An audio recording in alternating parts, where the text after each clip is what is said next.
Looks like you're headed for the great beyond tomorrow, just as planned. I froze when I heard a woman's laugh and voice I didn't recognize. The voice was coming from my husband Nicholas's phone. Right now, he's in the shower. Our 4-year-old daughter Margaret happened to be nearby when his phone rang. She touched it and, not knowing any better, turned on the speaker. The woman, assuming my husband had picked up, kept talking. With this, we'll get the insurance money, and finally, we can be a real couple. I got a bad feeling, a real sense of dread. That's when I discovered the terrible secret plan my husband had been hiding. My name is Sophie. I'm 32 and work in an office. I've been married to Nicholas for 5 years, who is 3 years older than me and a company employee. Together with Margaret, we are a family of 3. Nicholas is a doting father. Margaret adores him and always clings to him. Every time I saw this, it filled me with joy. I always wanted to cherish the time spent as a family, so I'd adjust my work schedule to coincide with Nicholas's days off. We'd go shopping, visit the aquarium, or go to the zoo. Margaret was looking forward to those days as well. However, 3 months ago, things changed. You don't need to match your days off with me anymore. Work's gotten busy. What? But Margaret looks forward to spending time with you. It can't be helped. Nicholas yelled at me and left the house without saying another word. He didn't come back that day. Seeing this sudden change in his normally calm demeanor puzzled me. After that day, he started coming home late due to overtime, and the number of sudden business trips increased. And whenever he came back from those trips, his wedding ring was conspicuously missing. For some reason, he also seemed eager to take a shower right away. One day, Nicholas says to me, "How about we take a day off next week and spend some time together, just the 2 of us?" That's unusual, I thought, but it turns out I'm also off from work that day. Come to think of it, since Margaret was born, Nicholas and I haven't had any alone time. He tells me he's already arranged for Margaret to stay at my in-laws' house, so I happily agree. We could go for a drive to the beach, he suggests, and I can't help but look forward to that day. Then, the day before our date comes around. For some reason, Nicholas takes a shower as soon as he gets home. Normally, he takes his phone with him everywhere, even to the bathroom, but today he left it on the table. While I'm cooking, his phone starts to ring. As I'm drying my hands, Margaret picks up the phone and puts it on speaker. "Everything's set for tomorrow. He'll be out of the picture." A mysterious woman's voice fills the air.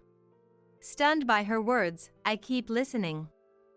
She seems to think Nicholas picked up and continues talking. "With this, the insurance money will be ours, and finally, we can." "Who's that, Auntie? A friend of Dad's?" Hearing Margaret's voice, the woman hurriedly hangs up.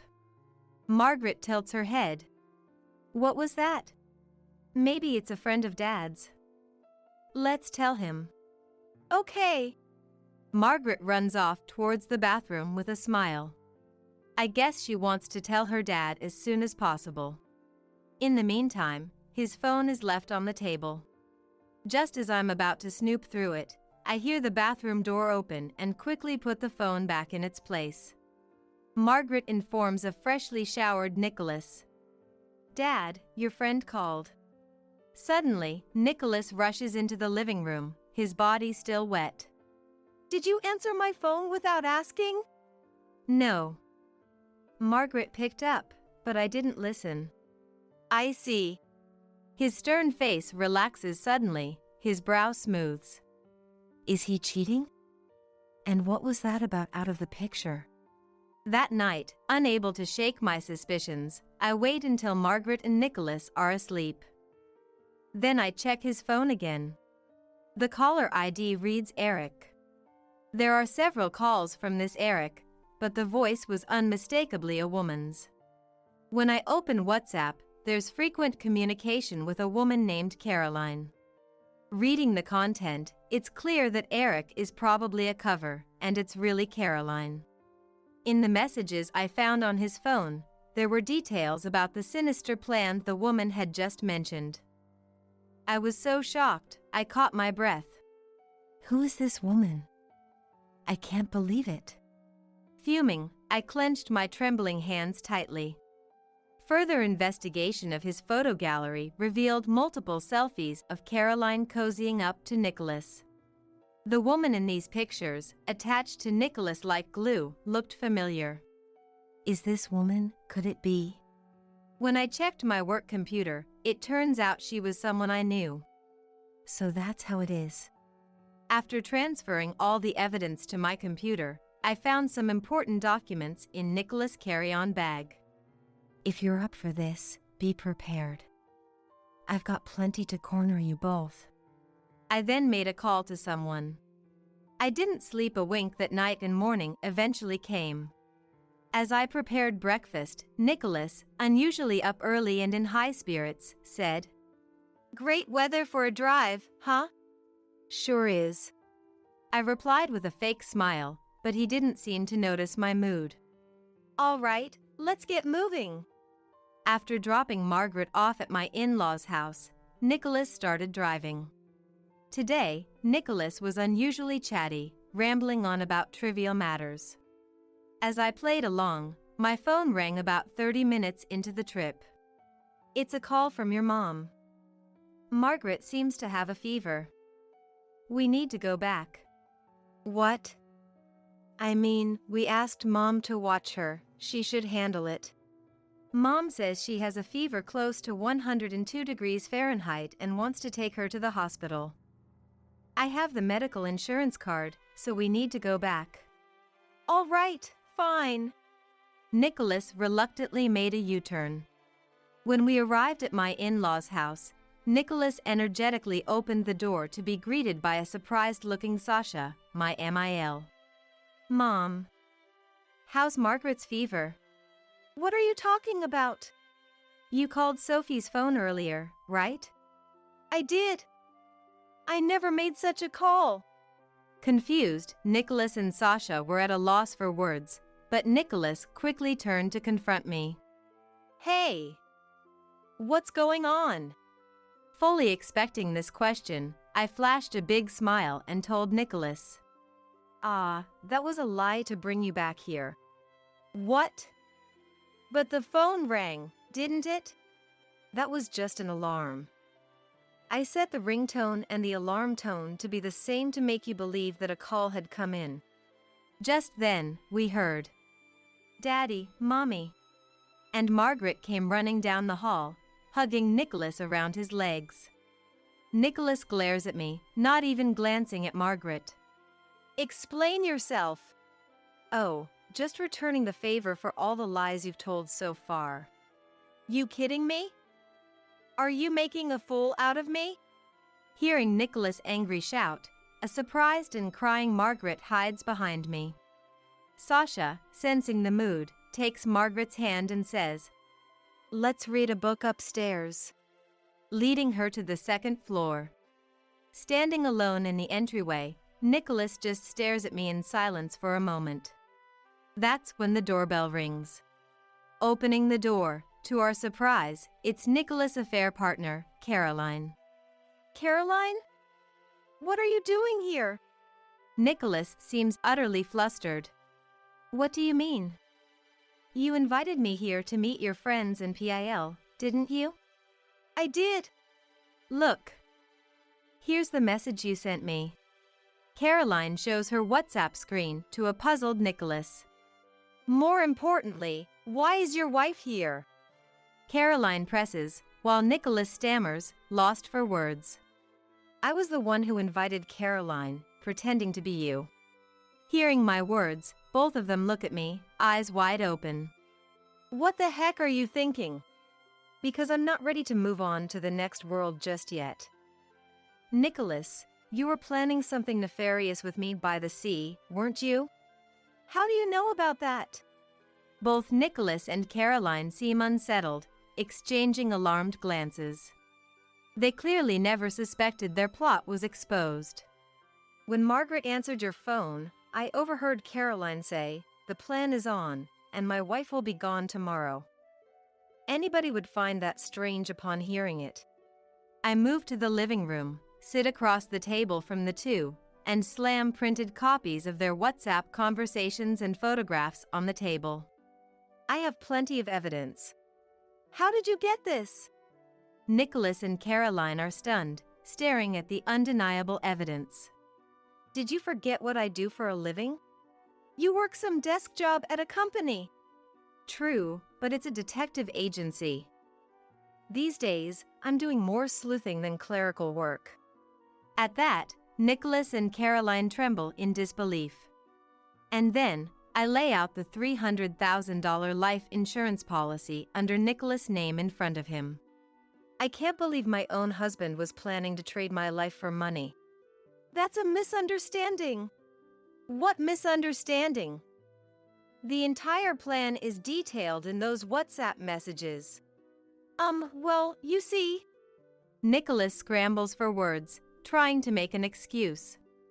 I turned to the woman beside me, who was avoiding eye contact, and asked her a question. So, are you pregnant? What? Caroline's eyes darted around as she looked to Nicholas for support. To my surprise, he started defending her. Hey, yeah, she is. She's carrying a baby, so don't give her a hard time. That's not fair. Nicholas walked over to Caroline and affectionately rubbed her belly, giving me a glare. That's a lie. What do you mean, a lie? I'm 5 months along. Caroline pointed to a sonogram picture on the table. Look at this. This is proof. The date on that sonogram is 10 months old. If it was real, the baby would be born by now. What? What do you mean? Nicholas was watching the exchange between me and Caroline with a puzzled expression. The pregnancy is a lie. Also, did you know she's a scam artist? Nicholas looked shocked. Turns out, Caroline was a scam artist who targeted married men. Her scheme was always the same: pretend to be pregnant after dating for a while and then extort a large sum of money. I had been involved in a background check for Caroline through work and recognized her face. When I showed the investigative report to Nicholas, he was reading it, gasping. You're kidding me. Nick, all of this is nonsense. Don't listen to her. A panicked Caroline clung to Nicholas, but he forcefully shook her off and sighed deeply. I can trust Sophie because she's never lied to me. Compared to that, I can't believe you're not just lying, but you're also a scam artist. No, Nick, please believe me. Caroline sank to her knees, covering her face with her hands, and began to sob as if to gain sympathy. However, even Nicholas seemed to realize he could no longer trust Caroline. Out of the blue, he offered me a sincere apology. Sorry. My bad. Let's start over. I was utterly flabbergasted by Nicholas, who seemed to think an apology would fix everything. I then handed him the divorce papers I had prepared in advance. We can't be a married couple anymore. You'll sign this, right? In the divorce proceedings, I also demanded $30,000 in damages, $20,000 for property division, and $1,000 for monthly child support. Please, don't say that. Reconsider. It's too late for that. The only person I love is you, Sophie. Just as Nicholas was resisting, making all sorts of excuses and hesitating to sign, Margaret came downstairs and ran over to him. Dad, do you need help signing? Should Margaret write it for you? Margaret smiled innocently at him. Unable to resist any longer, Nicholas signed the papers without a word. Dad, I signed it well for you. Margaret, who knew nothing of the situation, beamed happily. Sasha noticed the situation and invited Margaret to the park. Full of energy, Margaret said, "I'll be going now," and left. "I'll also demand $1.5 million from you in the divorce case," I told Caroline. She lost her temper, her face turning red. "Why should I have to pay? I'll also be contacting the police about you. Pay for your crime." Caroline's face turned pale, and she started to tremble. "I can't be caught now." She dashed out of the living room towards the entrance. However, police were already waiting outside, and Caroline was immediately arrested. "Let go of me!" Caroline, whose appearance was far from her shrieks, thrashed about as she was restrained by the police. Nicholas, who had followed her to the entrance, looked drained when he saw what was happening. A police officer then tapped Nicholas on the shoulder and said, "It's time to go." "No way! Why do I have to be arrested? Sophie, help me!" Nicholas resisted and struggled, but the burly police officers dragged him into the patrol car and drove off. About 15 minutes later, Sasha and Margaret returned home. Sasha had tears in her eyes and apologized to me, as if she'd seen everything from a distance. Turns out, it was Sasha who called the police. When I found out about Nicholas's plan to ruin me with Caroline, I immediately confided in Sasha. Shocked, Sasha said, "If that's true, it's my responsibility as a parent to report this to the police." And she agreed to help. That's why she had been keeping an eye on us while entertaining Margaret upstairs. I guess she took Margaret to the park because she couldn't bear to let her granddaughter see her father get arrested. I said, "I'm sorry for causing such a commotion," and handed Sasha a handkerchief. The next day, I filed for divorce in court. Nicholas and Caroline ended up behind bars. Nicholas sold our home and used the money to pay alimony and child support. Sasha covered the remaining costs, saying, "It's the least I could do."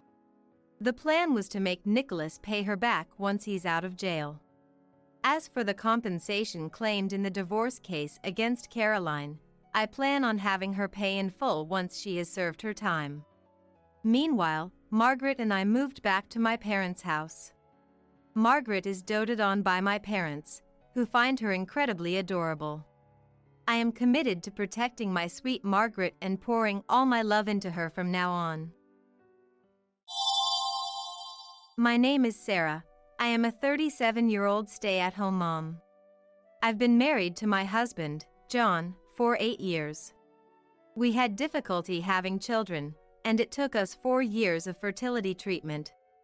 But our dream has finally come true. And to our surprise, we're expecting twins. I was so overjoyed that I cried in front of my doctor. When I told my husband about my pregnancy with twins, he was over the moon. Of course, my parents were delighted too. My in-laws, on the other hand, were utterly surprised. "Well, isn't this something? Not only Bob, but you too, John? I wonder if we have the genes for twins running in our family," my mother-in-law said. Yes, indeed. My husband's younger brother, Bob, also has twins. Unlike us, Bob and his wife had children right after getting married. Their twin boys are currently 4 years old and at their mischievous stage. I'm quite anxious about raising twins, so it's reassuring to have someone nearby who I can consult about parenting. As the expected delivery date draws near, I struggle more with my huge belly. Being pregnant with a twin is anything but relaxing. It's a blessing to know that my twins have grown this much, without any major issues. These twins are doing their parents a favor even before they're born. I pondered, already feeling like a proud mom, as I somehow managed to get the housework done. What's this? This doesn't taste right. Despite my efforts to keep up with housework, my husband keeps complaining. I'm sorry. I couldn't taste it because I was feeling sick. What's that about? Your morning sickness should be over by now, and you should be in your stable period. Stop making excuses. There's no stable period with a twin pregnancy. Don't make excuses. You're a stay-at-home mom. At least get your cooking right. And what's with this mess? My husband is always angry and complaining. He doesn't help with anything. He won't even take out the trash. Besides my husband, who shows no sympathy, there's another one that stresses me out. What's with this mess? Just because you're pregnant doesn't mean you can slack off. I'm sorry. I've been feeling sick since morning. Seriously, can you even give birth like that? You know you won't be done after just popping babies. Your job as a mom starts only after that.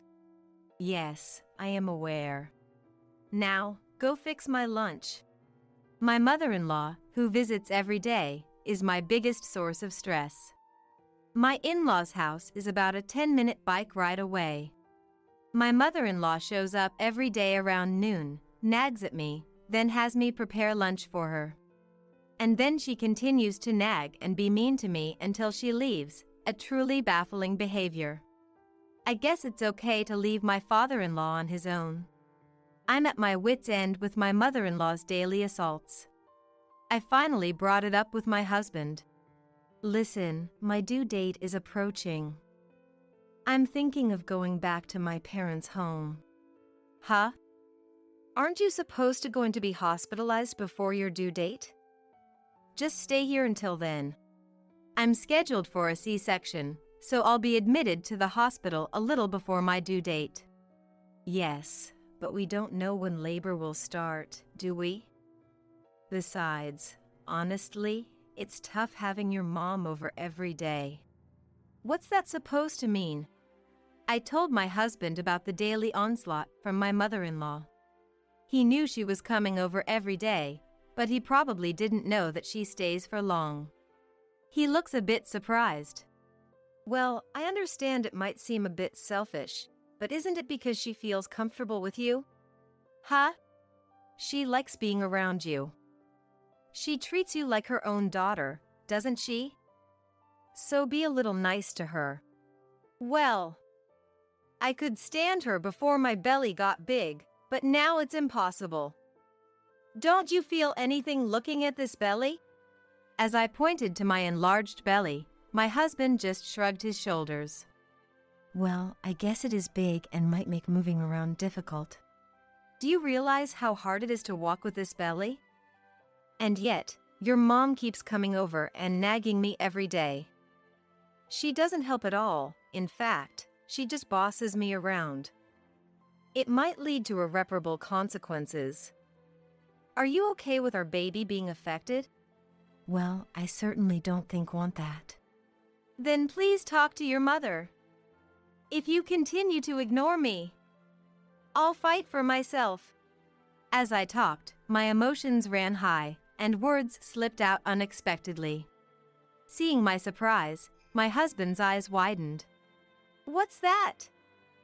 Are you talking about divorce? If things remain as they are, yes. I'm really at my limit. If I continue to be troubled by my MIL. If my husband continues to side with my mother-in-law. He probably realized I was serious about it and let out a deep sigh. I understand. Really? Really? Can't you believe me? It's not like that, but... To be honest, I am skeptical. There are signs that my husband values his mother more than me. Then let's do this. Prepare the divorce papers. Huh?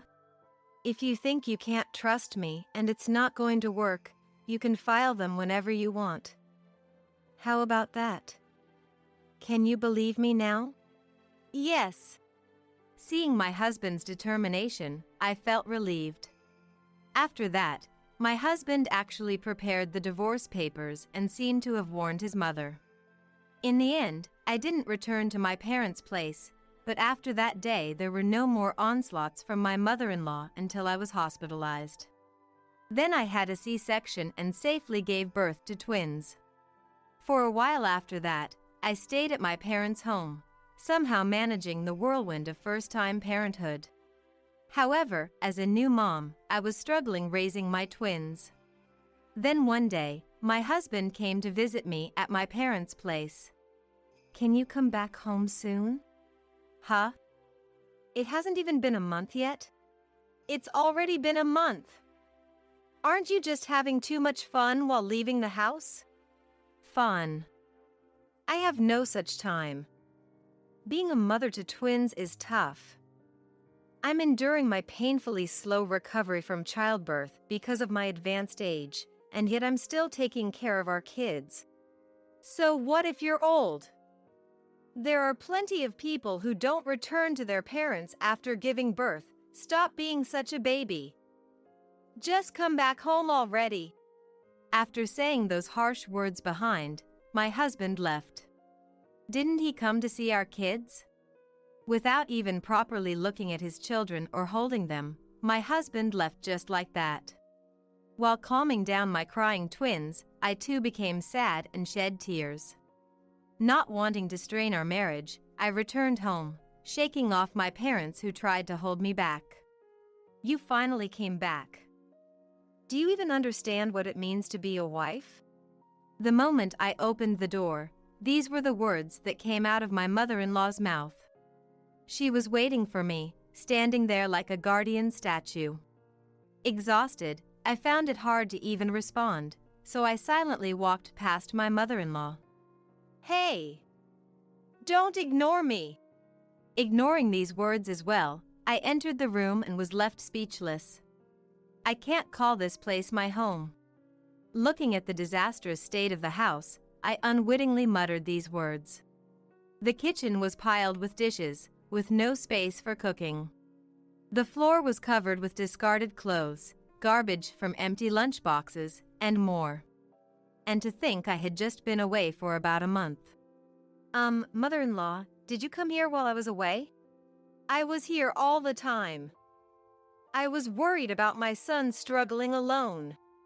"So you were here all the time, and we still have this mess. Worried about your son. And yet you just let our room turn into a mess? Anyone would fall sick in an environment like this. And it's unsanitary for my babies. She's raised kids before, does she not even care about basic hygiene? First, I will put my twins to sleep in the bedroom where their crib is set up. Then I started to clean up. Phew, I guess this will do for now." Just when I finally finished cleaning up. Wah! I don't even have a moment to catch a breath with my crying babies. By the time I finished cleaning, the sun was already starting to set. "You're finally done? You're so slow," my mother-in-law said, while she sat on a chair and sipped her tea. It took everything in me to not splash her tea over her head. As my face strained while feeling my babies, my mother-in-law set down her teacup with a clink and looked at me, saying, "Oh, by the way, starting this weekend, Bob's twins will be coming over. You don't mind looking after them, do you?" "Excuse me?" I was so shocked that I had to take a long pause before responding. I mean, I didn't understand what she just said. "Could you please repeat that?" I said, "Bob, my youngest son. The twins from his family are going to be staying with us on weekends from now on." "What do you mean by that?" "We're doing this to give Bob and his wife a break. You're having an easy time with your own twins who just sleep all day, so it's only fair that you do this for them, right?" I don't understand what she means. I'm just dumbfounded. I'm not having an easy time at all. In fact, I'm so busy I barely have time to sleep. With the situation at home now, things are only going to be more rough. What on earth is my mother-in-law saying? What's so hard about being a stay-at-home mom?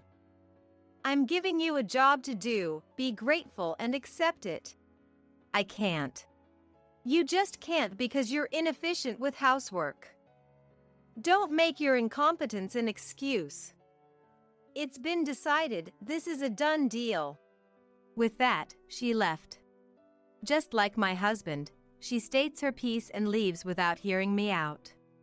But now isn't the time for me to be impressed at how similar my husband is to his mother. Like mother, like son. All panicked, I called my husband, who should still be at work. What's up? I'm busy right now. Listen, your mom just said the most outrageous thing. She wants us to look after Bob's twins on the weekends. Oh, that. You knew about this. I couldn't believe my husband knew about this. Why didn't you say no? Well, Bob's family is having a tough time. They can't even eat out because the twins are so rowdy, and they don't get any rest or time to enjoy themselves. Don't you feel bad for them? Yeah, that must be rough, but why does that mean we have to take care of them? Your mom and dad can take care of them instead. Mom and dad are too old for that. You want to put all that burden on them? You're so cold-hearted. What about me? I'm already overwhelmed with taking care of our own twins. Babies are easy, they just sleep, eat, and sleep again. It's not that hard.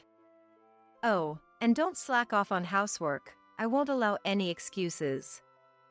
Keep that in mind. If you refuse, we're getting a divorce. What? Aren't you going to help? Me?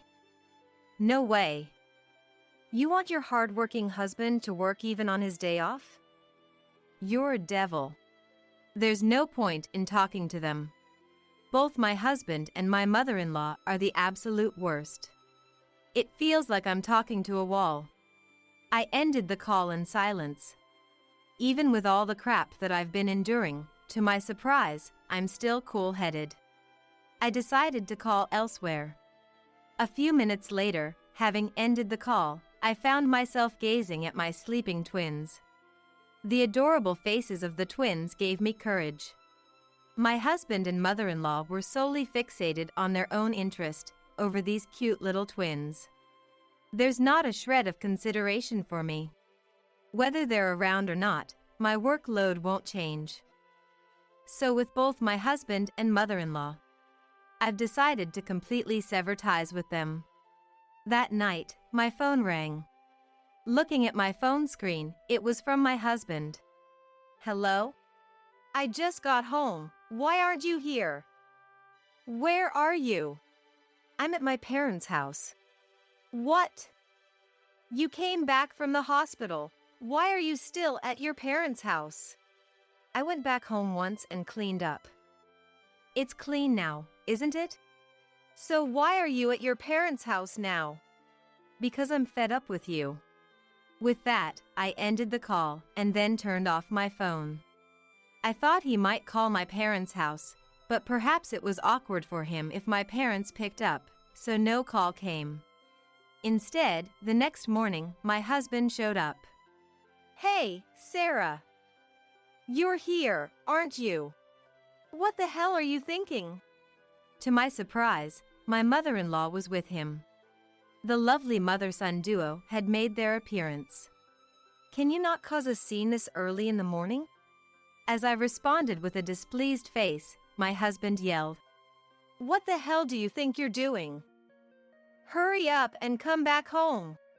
Yes, come back and take care of the house. What am I supposed to eat? My mother-in-law chimed in. They both teamed up and exclaimed energetically. I thought, why don't you guys go eat some grass in the yard? But it wasn't the right time to strike back. I gave a cold stare to the two who were pressing me and clearly stated, My home is here. I'm not going back to the house where you guys stay. What? Are you saying you're going to get a divorce? Yes. Matter of fact, I submitted the divorce papers last night. You said it yourself. That I can turn in the papers whenever I want, if things don't work out for me. You said the same thing yesterday. That's just a figure of speech. It's just to show my determination. Who would even take that literally? I did. My husband seemed to be at a loss for words. Sarah, you're just mentally unstable from giving birth, aren't you? Get another marriage certificate and come back. If you do what you're supposed to do, I'll forgive you. My mother-in-law took over, trying to convince me. Go back, take care of you, and look after your other son's twins on the weekends. Is that what you want? I asked, confirming what my mother-in-law wanted out of me. Of course. I decline. What did you say? First of all, does Bob know that I am taking care of his kids? Huh? Bob didn't know that I was taking care of them, did he? Upon hearing this, my mother-in-law's face turned pale in an instant. Indeed. To my disbelief, my mother-in-law decided on her own to make me take care of Bob's twins. In fact, I had called Bob after I talked with my husband last night. When I explained the situation, Bob was very surprised. You're already taking care of your own twins, aren't you? I wouldn't dream of burdening you with our kids too. Sure, our twins can be a handful, but we love them to pieces. If we left them with you on our days off, we wouldn't get to play with them. In other words, my mother-in-law had taken upon herself to assume that Bob and his wife, who had casually mentioned that raising twins is hard, needed help. And so, she decided to take in the twins on her own. And then she tried to delegate the responsibility to me. I could never understand her. The divorce proceedings are done. Can you please leave now?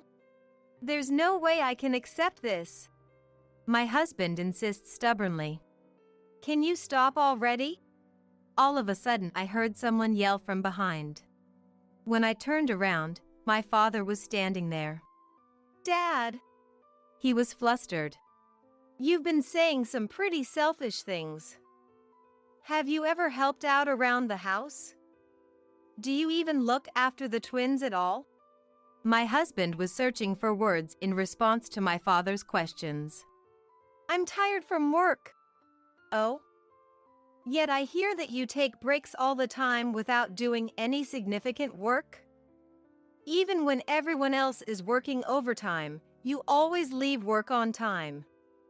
And yet I hear that you're always coming home late. Are you having an affair? No. I was just hanging out. Really now? You push all the housework and childcare onto my daughter and then go have fun. You have it easy, don't you?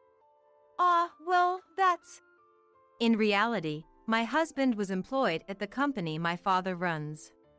While it's a small-scale business, it has a fair number of employees. And among them, my husband had been loafing around, acting high and mighty because he's the CEO's sister-in-law. This fact came to light when my father conducted an internal investigation. I had believed he was working hard late into the night, so I can't believe this. I will ask you to quit the company due to your problematic behavior. There's no reason to keep someone who's not a family member any longer since you've divorced my daughter. What? No way. Get out of here. I'll give you a formal notice tomorrow. Make sure to quickly pack your things at the office early in the morning. Huh. My husband turned pale hearing my father declare his termination. No, my ex-husband. My father turned his back on my ex-husband, and as I was about to enter our home, my ex-husband did something completely unexpected. My ex-husband forcefully pushed me aside and tried to barge into our home. Hey, what are you doing? My ex-husband was attempted to shove my father away. Move. Hand over my kids. If they're with you, you'll come back, right? My ex-husband was yelling nonsense. Don't be absurd, using your own child as a hostage. Shut up. It's because you won't come back. My ex-husband was desperately trying to force his way into our home. I clung onto him, trying to prevent his intrusion. My ex-mother-in-law was frantically trying to pull me off him. My father rushed to block the front door from inside. It was an utter chaos. If I let him take away my children, only the absolute worst would be waiting for all of us. I screamed at the top of my lungs, "Stop!" Just then, I thought I heard the siren of a police car approaching, followed by a sharp brake noise in front of our house. "Officer, over here!" "Mom?" The person who squeezed past my father and rushed out was my mother. She hurried towards the officer who had just gotten out of the police car, appearing to explain the situation. And then, "What the hell? I'm her husband. I'm her family. What's wrong with entering my in-laws' home? I'm this boy's mother. Why are you cops here?" All right, we'll hear your story at our office." My ex-husband and ex-mother-in-law were vigorously resisting the police's questioning, and it seems they were eventually taken away. My mother, who had been watching our exchange from inside the house, had sensed something was off and called the police. "Thank you, Mom. I called because I thought something was wrong, but to think they would try to take away the twins, they're unbelievable. To try and change my feelings by taking our kids as hostage, they're awful." After explaining the situation to the officer, we exchanged wry smiles. Later on, my ex-husband and ex-mother-in-law got released, but they got a restraining order from me. After discussions through a lawyer, I was able to successfully receive a lump sum payment for alimony and child support. My ex-husband, who had been fired from my father's company and lost all his money, ended up living a hard life in a rundown apartment, working part-time. How do I know this? Because my ex-husband sent me numerous texts, repeatedly whining about his situation. I was wrong. I love you and the kids. Why was I so selfish? I've changed. Can't we start over? Or if you could just do the cleaning and laundry, I will forgive you. I will come back. I'll be waiting, and so on. Even though he says I was wrong, why does he end his texts with, "I will forgive you"? It doesn't make sense. Of course, I ignored him. I got fed up and finally blocked him. I heard from my ex-BAL, Bob, that my ex-mother-in-law had moved into my ex-husband's shabby apartment. Surprisingly, my ex-mother-in-law had apparently been asked for a divorce from my ex-FAL quite some time ago. Which explains why she came over to our place often. My ex-mother-in-law, who used to pick on everything I did, turned out to be a hopeless housewife who couldn't do any chores. I heard my ex and his mother are constantly fighting, as neither of them can do basic chores. My mother and brother have caused you trouble. I am so sorry. Bob apologized to me over the phone, sounding sorry. Bob must have inherited my ex-father-in-law's senses. Raising twins must be tough. Please don't hesitate to consult me or my wife. His supportive words made me very happy. After hanging up the phone, the cries of the twins echoed throughout the house. All right, I'm coming. As I peacefully watch my adorable twins grow, I feel nothing but happiness.